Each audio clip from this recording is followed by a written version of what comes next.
Thanks very much for downloading this episode of Folk on Foot. Before it starts, I just wanted to share a message with you because we rely entirely on our listeners to keep this show on the road. We don't take any advertising, we don't take any sponsorship. We have a generous bunch of people who give us some money every month to make sure that Folk on Foot can continue. And if you'd like to join them, you can do that at folkonfoot.com/support us.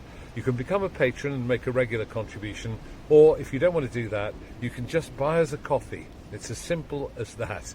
And you can do it at folkonfoot.com/support us. Every donation, no matter how small, makes a big difference to us. So thank you, and enjoy the walk.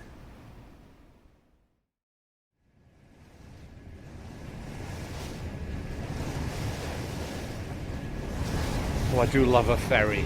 And here we are going from Portaferry to Strangford, across Strangford Loch in Northern Ireland. A bit chilly and a bit damp, but it's so exciting because we're going to meet a band called Trouton, who are from this area and who are going to sing us songs that are absolutely rooted here. But at the moment, I'm just enjoying being at sea.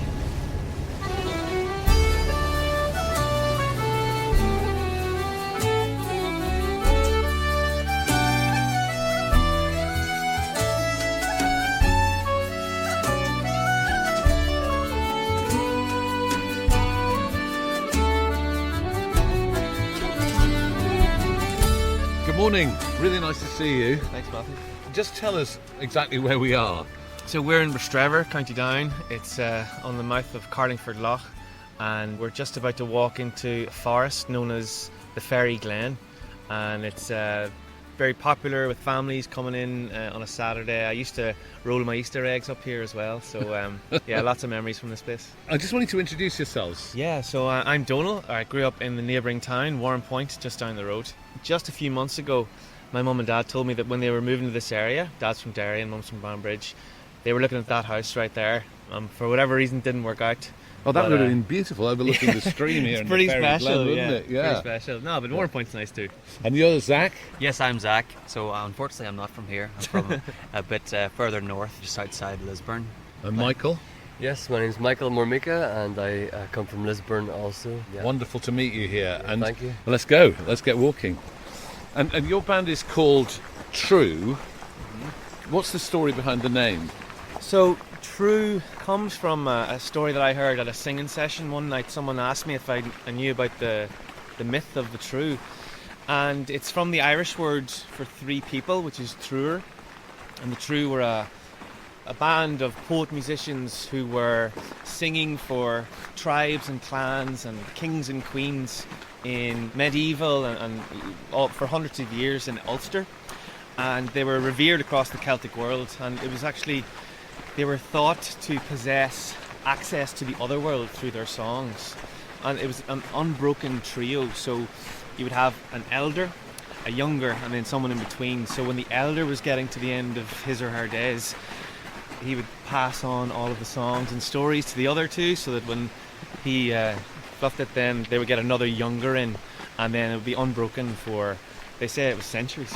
It's a fantastic name for a trio of younger singers here, isn't it? I mean, what a wonderful name. Well, like I said, I heard it one night at a session. I don't know what time it was. It was in between a few songs. Maybe people were at the bar, and you hear these wild things at, singing sessions and concerts and things, and just really piqued my interest and looked into it a bit more. But it's difficult to find other stuff about it, so maybe it's one of those oral culture things that it passes around, but it sort of takes on a life of its own. But certainly there's something there, and it really inspired us. The idea of the three, and I suppose you've got a big part of what we're doing is the three-part harmony, and it's a very simple thing. We've quite a minimalist setup, but inspired very much by the old songs. And you've got some instruments with you. Would you mind giving us a song right here by the river? Yeah, we could sure. do. Yeah. What are you going to sing here? So we thought if we're going to come into the Fairy Glen, we could maybe sing a fairy song. So this is actually one of the big songs of Ulster. It's called Urchail Cragan, and comes from the 18th century. A poet, very, very well-known poet called Art McCooey, who was writing in kind of South Armagh along the border in a region known as the Oriel. It was an old kingdom called the Oriel, and a brilliant singer musician called Pádraigín Uallacháin has done some amazing, really, really inspiring research on a book called The Hidden Ulster. And we took inspiration from her work and sort of uncovered the song. And actually, a few years ago, I heard a recording from 1966 of my 17-year-old uncle, Colin Fitzpatrick, singing this song. That must have been amazing. Yeah, it was so strange. But also, all my aunties and uncles were singing. My mum was 12. She sang a wee song in Irish. And yeah, bizarre. But I suppose the song has survived for centuries, and it'll survive another few generations too. What's it about? It's about a poet who wakes up drunk in a graveyard. And as the morning dawns, he is dazzled, but he opens his eyes and sees not just the sunlight, but a beautiful maiden. And she is coming with the dawn to greet him, and he knows who it is. It is the Spervan. It's a visitation from the other world. This is an ashling, and the ashling is a very old form. It would have been a very powerful form of poetry, and so Art McCoo is tying into this tradition of the ashling, which translates as a dream or a vision. So the poet asks to be taken away into the other world, to the beautiful halls with the beautiful music and the spiritual realm, but he cannot go because he is human and he is destined to be mortal. So he rolls over into his grave and dies. Oh, wow. Well, that's perfect for the Fairy Glen, though, isn't it? Well, let's see how it Absolutely goes. Perfect. Yeah.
Agus ige papi agus hasli yamarain saro go cheer yas na mawer nachur gaya vinci rem fai Syoriem nas na halida no valer shin secure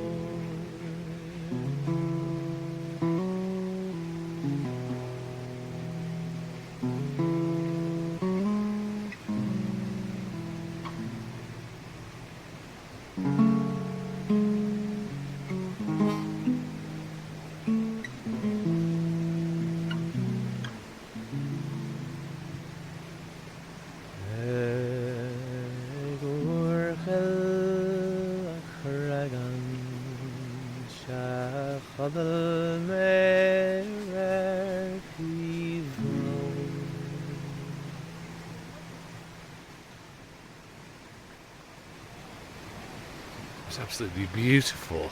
So atmospheric. So gorgeous to hear you singing in that way. And is that sort of typical of the way you think about songs, that you really strip them back to the bare bones and let the melody sing through? Well, I mean, with any folk song, there's a reason it has survived, and I think that melody is just mesmerising. And we noticed pretty early on when we started playing it, it has an effect on us. And I think, like any good song, it will have an effect on an audience, but we're the first audience in a sense, so that's a special one. Other songs we might treat a bit differently, but that one always deserved to be on its own almost. Simple and moving. I think just incredibly moving to hear you sing it here right by the river. And people were walking past while you were doing it and listening to you. The children who just came past were hearing it in the air. So it was a wonderful experience. Thank you. Thank you. I'm guessing that this river goes down to the sea, quite close Probably. to here. Yeah. Could we walk down to the sea, do you think? Let's do it. Sure. And while we're heading for the sea, just looking back, I can see the wooded mountain there. What is that mountain that's going up behind us? Well, that is where the Mourne Mountains begin. So we might take a wee dander up there later on, but the mountains stretch to the north. And actually, when we go down to the sea, we'll have a beautiful view of the Cooley Mountains, which are in County Louth. And so I grew up overlooking Carlingford Lough, which is an estuary that comes in, and it is the border. So that's where the boundary was drawn in the early 20th century. And you've got these two mountains rising out of the sea, and for whatever reason, they're different countries.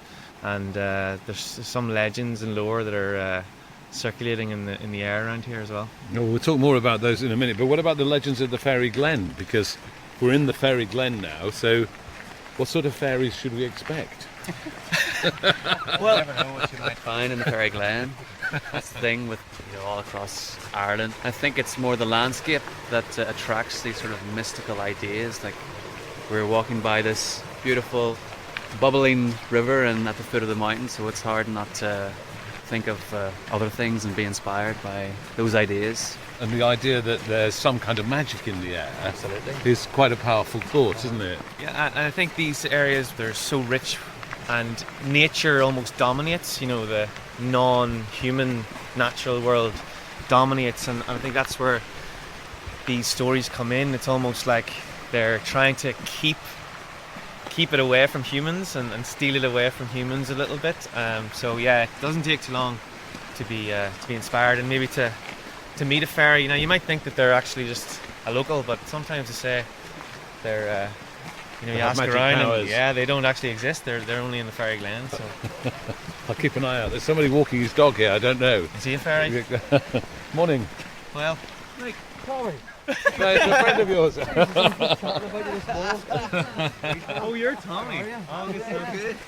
You're not a fairy by any chance, are you? No, I'm just asking. Tell them Because welcome, Judy's. How you doing? How you getting on, man? Okay, just trying to write a song which is harder than you make. Well, you know. Is that the same one you were starting 20 years ago? Good to see you, but Me too, man. and Yeah. I haven't changed a bit, but We're just talking about fairies here. Do you have any fairy stories? no. No. There's one there. Good to see you. man, Tom. Great to see you. That's a lot, man. See ya. It's an old friend of yours, Michael. I started playing in bands about 20 years ago, and Warren Point in Newry was some of the first places we came down to, and Tommy was always on the desk engineering in some of the local bars. But just on the way down, he just came into my mind this morning. This is one of those things. And You've conjured him up, haven't you? I did that, yeah. Yeah, maybe the Fairy Glen conjured him up, but, If he's looking to write that song, he'll find it in there. Anyway. Yeah. Inspiration will strike.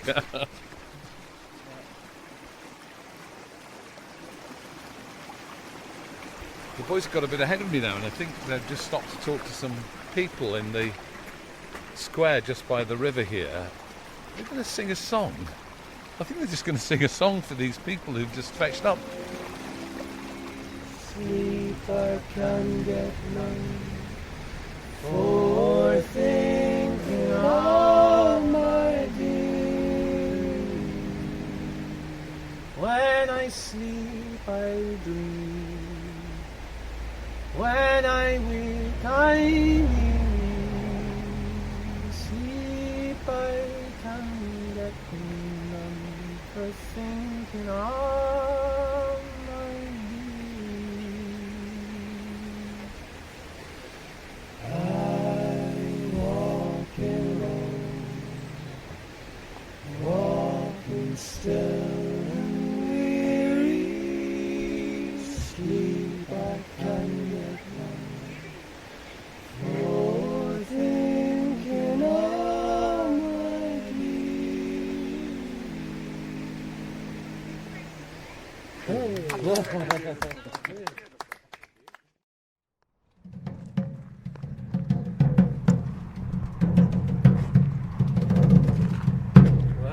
Now we've got the drums out, Michael. Yeah, here we go. Yeah, and the brushes. Yeah, the broomsticks. Yeah, what are they made of? It's dried corn.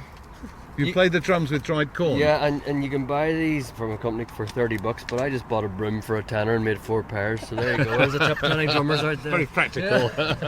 So we're on a pier now, coming out into this sea loch, and there are 2 yachts out of the water on the end of the pier, and this view is just spreading around us now. The mountains with mist lowering over the top of the mountains. Dónal, do you want to tell us where we are and what we can see? Yeah, so we are looking directly south at the Cooley Mountains. That's Slieve Foy. That's in County Louth, the Republic of Ireland, and this body of water here is the border. So this is where the border was drawn. So if you look from east to west here, you can see there those houses there. That's Omeath, a little village called Omeath in County Louth, and that building on the right, the white building, that's Warren Point. That's where I'm from, and you can see they're very, it's almost a stone's throw. But it's called Narrow Water, and there's I think it's a 16th century keep. If you were to sail up that, you'd meet the keep, and then Narrow Water Castle is just at the entrance to Warren Point as you go up to Newry. So it's quite stunning, this, and it's a lovely expanse of water with a couple of yachts riding at anchor there, and then just tree-lined hill on the left here. Did you ever get used to this when you were growing up around here? Did you get used to this view? Yeah, hardly saw it at all. I left Warren Point when I was 18, and I remember coming back from university and almost seeing it for the very first time when I was like 18, just looking at it being like, oh my god, this is where I grew up. You know, sometimes it takes that bit of distance. Then there's a main road behind us here which we might hear a little bit of, but this is a great place for a song, and I see you've got your flute, you've got the guitar, yep. We've got the drums. What are you going to sing? Yeah, so this is one of the songs on our new album, Eternity Near, and we were inspired by the mythology of this coastline. But not only that, north coast of Ireland, western coast of Scotland, all the way up to Norway and Iceland, there's a creature in the mythology that is half seal, half human, the selkie. And the selkie comes up from the water, looks like a seal when you're looking down, but then it steps onto land and mingles with the humans, only to put a cloak on and jump back into the water and disappear away again. But there's actually folklore, and we did a bit of research in the UCD Folklore Commission down in Dublin, that the O'Kane clan, or the Canes, or in Irish the O'Cahans, they are a family or a clan connected to the Selkie people, and for centuries believed that they were actually Selkies. And there's a bit of a tragedy in this song as well, isn't there? Yeah, well, this is based on an 18th century Scottish song called The Great Silkie of Sulaskerry. So we were inspired by the song, usually sung as a sort of slow ballad with lots and lots of verses. The version we found was in the Scots language, so we wanted to update it, so we wrote some new verses and threw our own spin on it. So it's a bit of a tragedy in there, yeah. You'll hear it in the song, yeah. But it's to do with the tradition of the seal hunters, which was very, very big in the 18th century. So the gunners or the hunters would hunt the seals, but unfortunately in this song there's a bit of a mix-up. Mistaken identity. Mistaken identity, yes, that's what we've got to watch out for. Young O'Kane, feeling the seas pull strong. Young O'Kane, singing a Selkie song.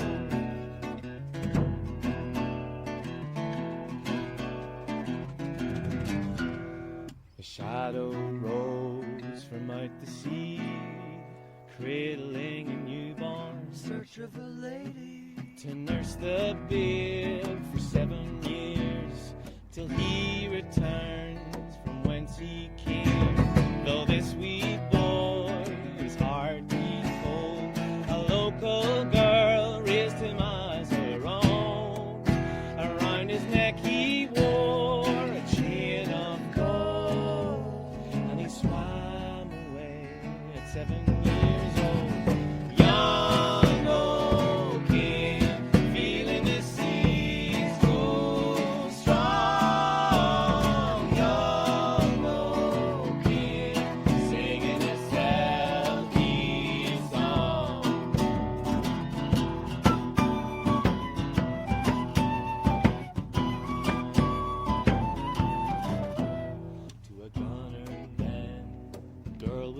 side, with autumn colors seeping in, bleeding red.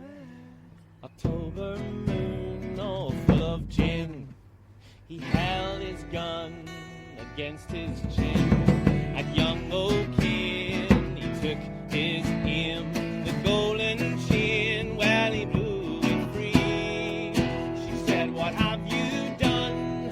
He was my son.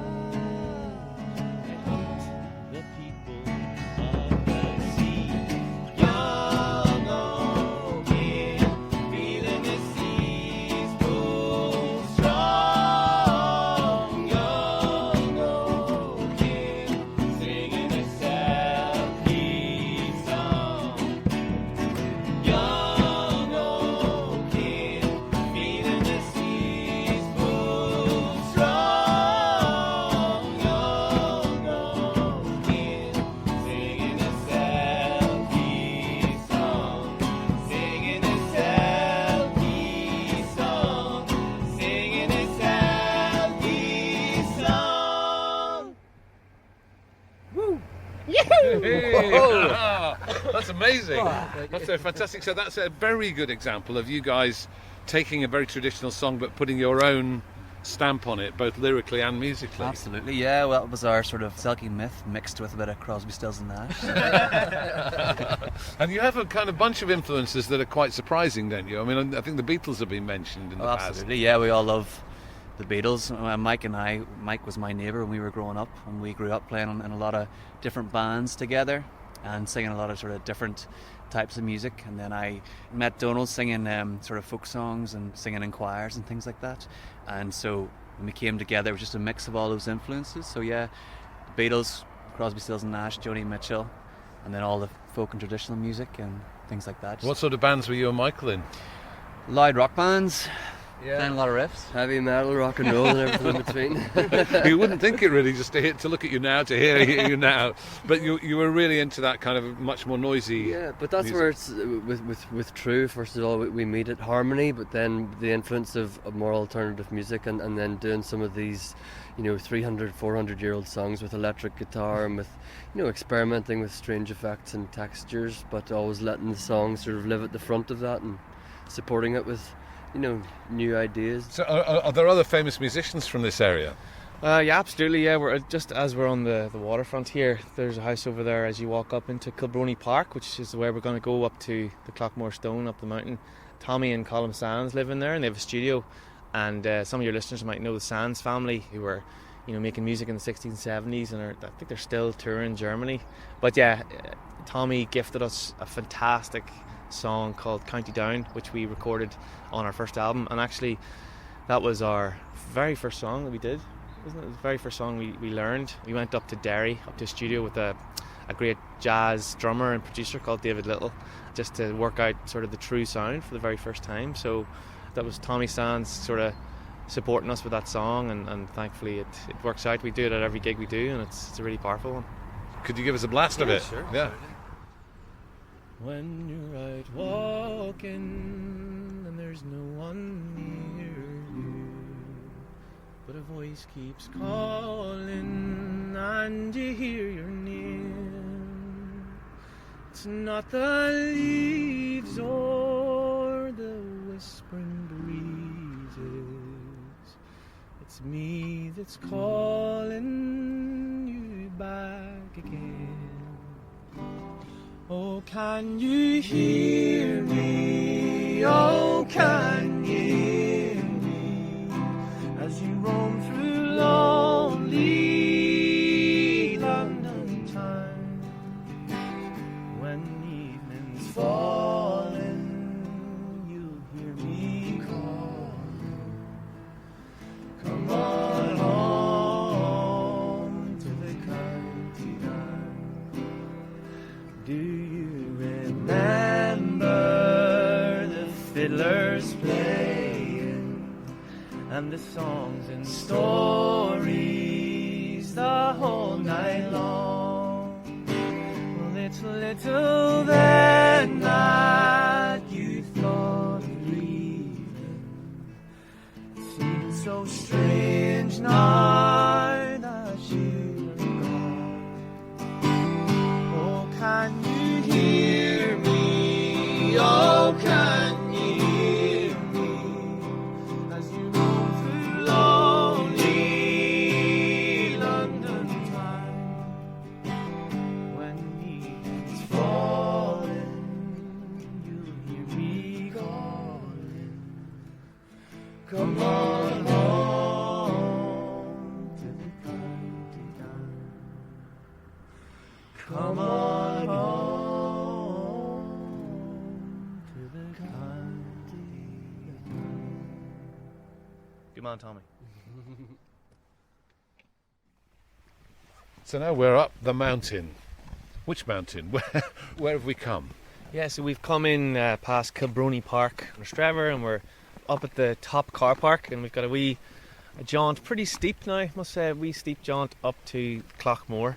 So Slieve Martin's just up the top of this, and it's a beautiful view down on the loch itself. There's already a view starting there, and I can just see some smoke rising as well there, yeah. from a fire, yeah, down below. And we're surrounded by conifers now, aren't we? Yeah, it's beautiful, really, really beautiful here. But this, I have very strong memories. I used to play a lot of Gaelic football and do a lot of hard training sessions with Down Miners and with my school, St Coleman's in Newry. And so we would run up from where we just drove. What, from the bottom there? We run up through the mountain, and then we get up this point, and we had to sprint. What we're just about to walk, we had to sprint all the way up to Clockmore, and you didn't want to be last, so it was a hard one. Okay, let's try it. Let's give it a go. I've got my trainers on. So we've heard a lot from Dónal. I think we should hear from you as well, Zach. So I grew up just outside Lisburn, which is just outside Belfast, really. And I came to music, I suppose, had piano lessons as a child, but was never really into it. And then it was rock music was my first love in terms of music, so that's where the guitar started. Did you pick up the electric guitar or the acoustic guitar? guitar? My dad had an acoustic guitar, sitting in the house, and he would have a few chords. So, I could strum a bit of that, but it was when the electric guitar, that's where it all really kicked off for me. And then in school, as a teenager, I was just playing in loads of bands. And were you aware of traditional music being around you? My dad had a few albums, but it wasn't something that was massive. Traditional music didn't really come into my world until I started singing in a group down in Dublin, which is where I met Dónal. And this group was my first sort of encounter as well with singing in Irish, in the Irish language as well, which wasn't really part of my upbringing.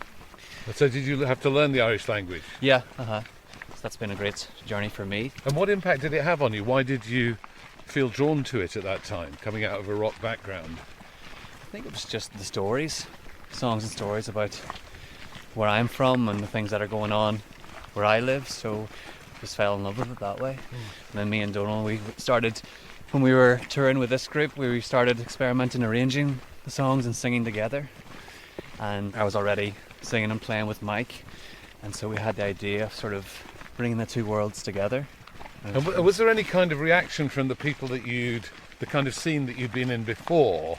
Just wondering whether it was fashionable or not fashionable to get involved in traditional music coming out of rock music. Do you know, I wonder if other people of your age were saying, what the hell are you doing?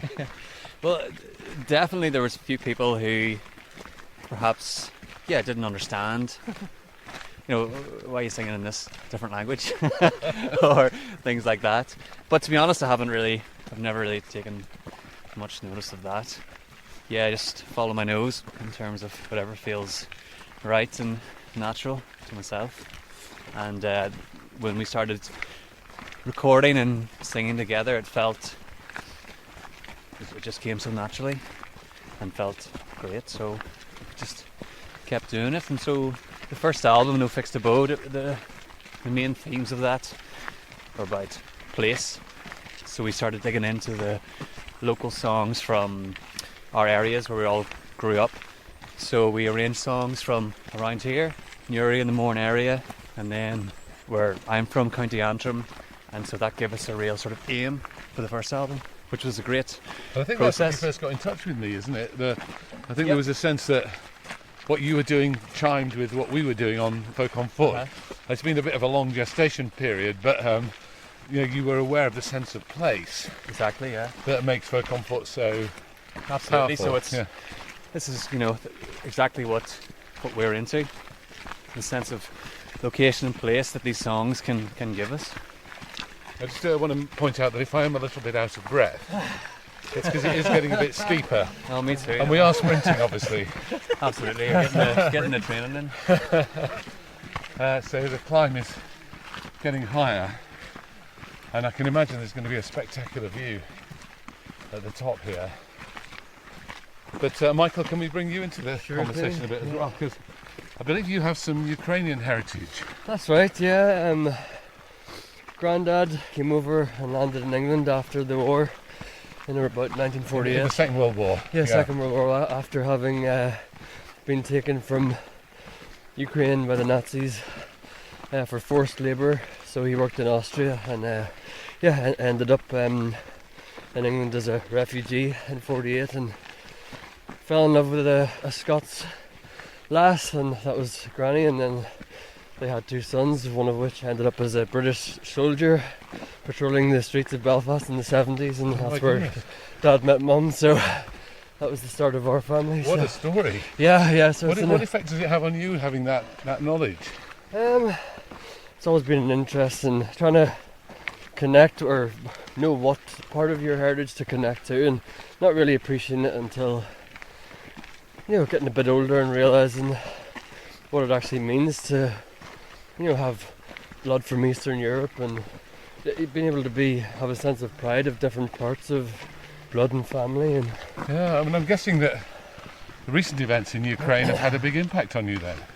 Yeah, well, we still have some family and friends out there, and a couple of friends and I took 2 trips out there in 2021 to deliver some humanitarian aid, and that was the first time visiting Ukraine. And so the first time you'd ever been there? Yeah. What was that experience like? It was amazing. I mean, it was unfortunate circumstance to have such a trip. I'm the first one in our family to return there, so really sort of felt Grandad's blood crossing over the border and returning to the country after he'd been taken when he was 18. So it was. And where did you go to in Ukraine? A place called Chernivtsi in the southwest, so relatively safe at that time. So it was. We were only going to go to Romania and leave our aid stuff there, but it felt safe enough to nip over the border. And did you meet relatives there? Yeah, we did, yeah. That must have been very strange to meet people with whom you have a big connection but you've never met before. Yeah, it was powerful, yeah, and it's always been aware. I suppose when 2020 kicked in, a lot of people hadn't maybe heard of Ukraine or knew what it was, but all of a sudden it was on everyone's mind, but it had always been on ours and the family, so it just sort of embedded even a more sense of who and what and where my family came from. So. Has it had any musical influence on you, having that heritage? It's hard. There's no other musicians in the family as such, but lots of creativity. But not long after that, actually, we tackled a Ukrainian folk song, and we have a friend in Belfast who helped us translate a verse or two, and we kept a couple of verses in Ukrainian, and that was very special, and released that as a fundraising sort of track of awareness for the time. So that was it's really beautiful. It's called Plena Kacha, story about a son and a mother parting during a war, but I suppose it could speak of the country parting, because it's had a turbulent history, but especially that corner where Grandad was from, at one point it was part of Romania, then part of Poland, then the Soviet Union. And what about your father being a British soldier in Belfast? Again, that's a controversial bit of history, isn't it? Yeah, it is indeed, yeah, and again, it's the more time goes on, and only now, 50 or so years later, having the perspective on how I've sort of dealt with the thought of that, but he was only, I think, 20 at the time as well, and walking around Belfast, patrolling the streets. Does he share memories with you about those times? Yeah, a little, yeah, but I suppose it was a good job that he fancied the girl giving out flyers for her church, or else we wouldn't be having this conversation right now.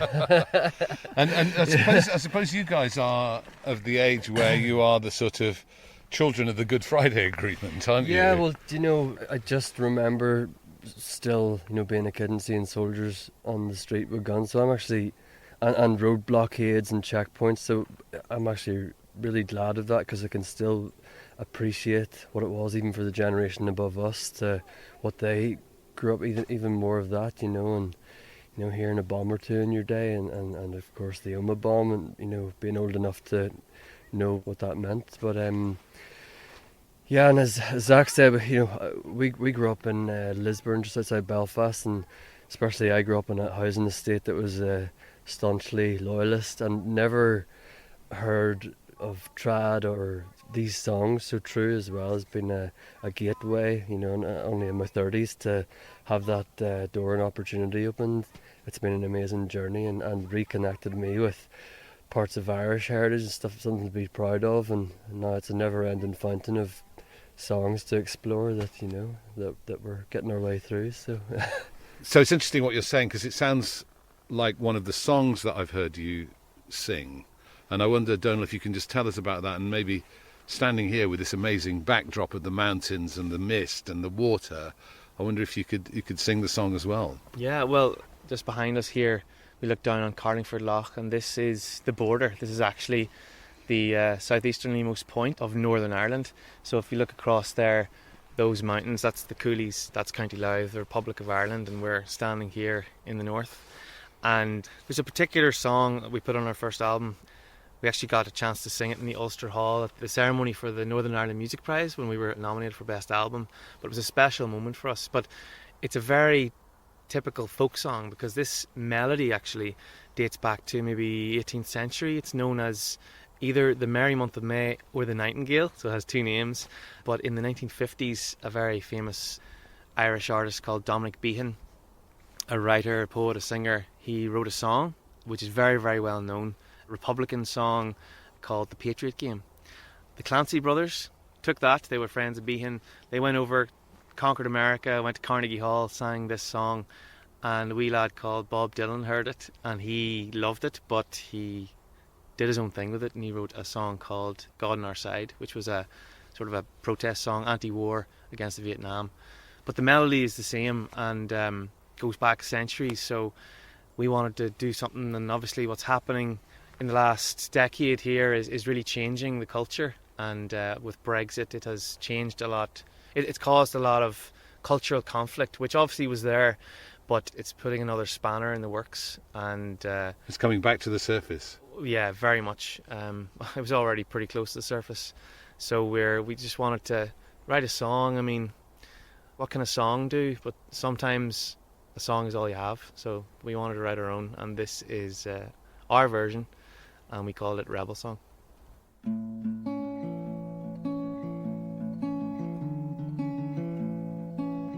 Oh, my name, it is nothing. My age, it means less. The country I come from is caught in distress. Its name is disputed. It depends when you've cried. While the smoke at the border blows on both sides.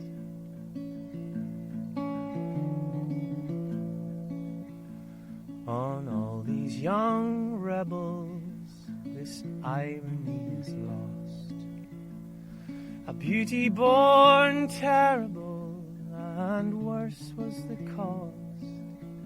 Looking up at the stars, do they see flags that fly? Laying there in the graveyard with God on their side. Laying there in the graveyard with God on their side. With the speed of the flint, we are caught in the Patriot Game.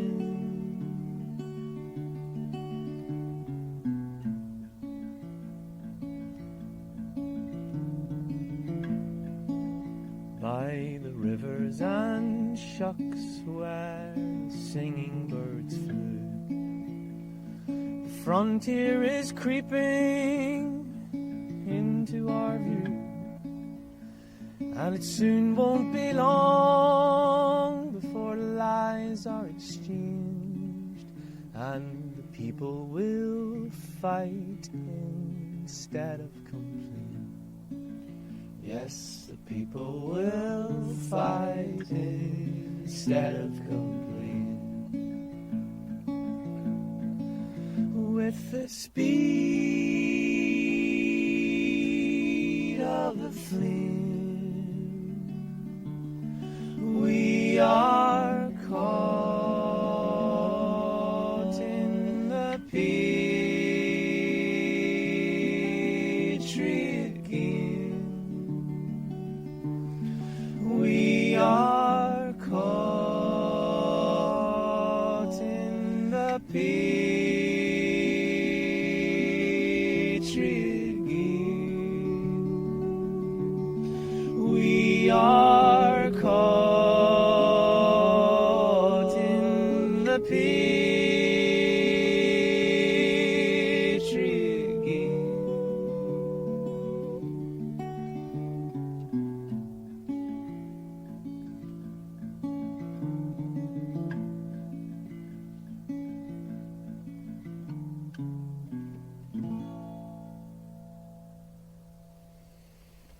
So beautiful, the harmonies that you put into that song, and such evocative language. I mean, the image that you have of people lying in the graveyard with God on their side is such a powerful lyric. Yeah, and the folk tradition has all these lyrics in there, and a few Dylan words in there. There's a W.B. Yeats line in there as well from Easter 1916, a very, very evocative poem. And it's just a matter of seeing and hearing these words, and I suppose they're in the tradition, so we feel it's okay to borrow lines and then actually try and use them to express ourselves and to express what's happening now, because I think folk songs, folk music, it's not about the past, it's about what's happening now. Now I see over to my left here that there's a great big boulder on top of the mountain. Can we walk up there and see what that is? Good stuff. So here we are at the top of the mountain, and there's a huge boulder here. How did that get here? Well, it's a 50-ton granite stone, and they call it Clockmore, the big stone. So there's a few people up here. It's kind of a bit of a ritual. Local people walk up here, and it looks right over the loch. And the view, I mean, just to be clear, the view goes all the way around us now, and you can see the sort of patchwork of the fields below and the hills over the other side. It's very green, isn't it, from here? Yeah. And then the conifers rising up behind us, and then the loch over to that side. Yeah, and behind us here you can look, and that's Carlingford, the beautiful little village down over there. And so the story goes that this stone was thrown here by a giant. Fionn McCool is a very prolific giant in the mythology of Ulster, and he was in a fight with Ruscra, the giant of winter and ice. So obviously Fionn McCool beat him, and this is the stone that did it. Cracked Ruscra in the skull, and he fell over and died. Yeah, I can see how it would, because it's big, isn't it? It's absolutely big. And a lot of people seem to have carved their names into it as well. You can see where people have left old graffiti here. No, I'm sure you didn't. But what a spot for a song, and this is a song that's been recorded by loads of different people. It's one of my all-time favourite songs, so I'm so glad you're going to sing it. And this is Wild Mountain Time. And why did you decide you wanted to put your stamp on that? Well, as you said, it's an absolute classic that's sung the world over. But I think it was actually at Dónal's wedding, and there was a bit of a session, and we were all singing Wild Mountain Time broke out. And then for some reason, and it just occurred to me, why haven't we done this with True? So then we kind of looked into the history of it, and there's sort of a debate on the origin of it. Is it an Irish song? Is it a Scottish song? But as we understand, it's based on the poem called The Braes of Belquidder by Robert Tannahill. He wrote that in the 1770s in Scotland. But it's made its way over to Ireland in various forms and various guises. So you're claiming it, are you? I think so. I think the McPeaks, yes, the McPeaks, the Belfast family in the 50s and 60s, they managed to get their stamp on it, and I think it's their song now. So it's a Belfast song now, no longer Scottish. Yeah, I'm sure there'll be one or two people who might get in touch with us Hotline. to take issue with Folk- that. Yeah, folk call us music now. hotline. Email info@folkonfoot.com if you take a different view. Absolutely. So it's great to play it up here with all the heather around And the us. heather is absolutely gorgeous because it's not just purple, is it? Actually, it's kind of russet coloured as well around us. So it's a perfect place to sing this. Oh, the summertime is coming, and the trees are sweetly blooming, and the wild mountain thyme blows around the blooming heather. Will you go, lassie, go? And we'll all go together to pluck wild mountain thyme from around the blooming heather. I will build my love a tower 'neath yon pure crystal fountain,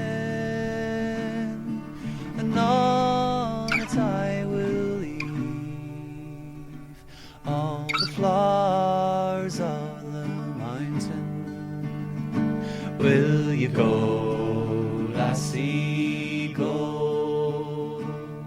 And we'll all go together to pluck wild mountain thyme from around the blooming heather. Will you go, lassie? Will you go?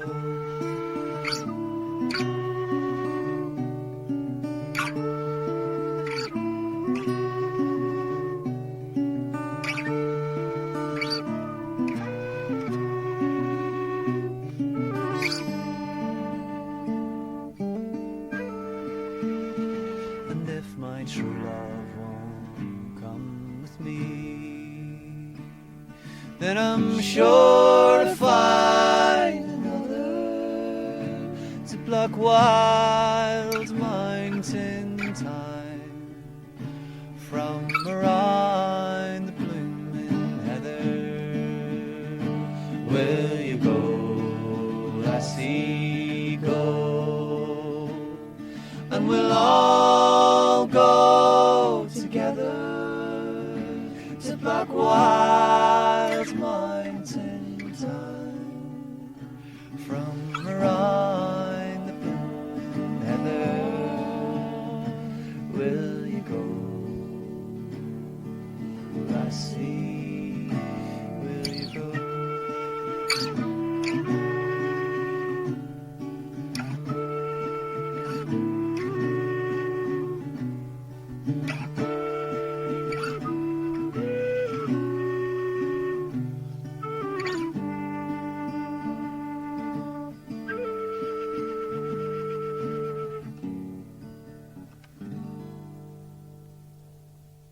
There could be no better place to hear that song than here in the mountains, surrounded by heather, and with the mist just coming down in the valley there across the conifers. Thank you so much, Michael, Zach, Dónal. It's been a joy to walk with you today.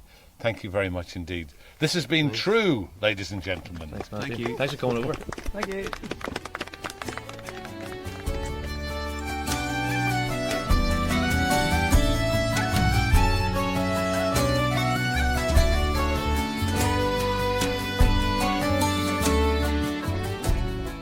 We really hope you enjoyed this episode as much as we enjoyed making it. And if you'd like us to go on making more of these podcasts, please support us by making a contribution through Patreon or by buying us a coffee.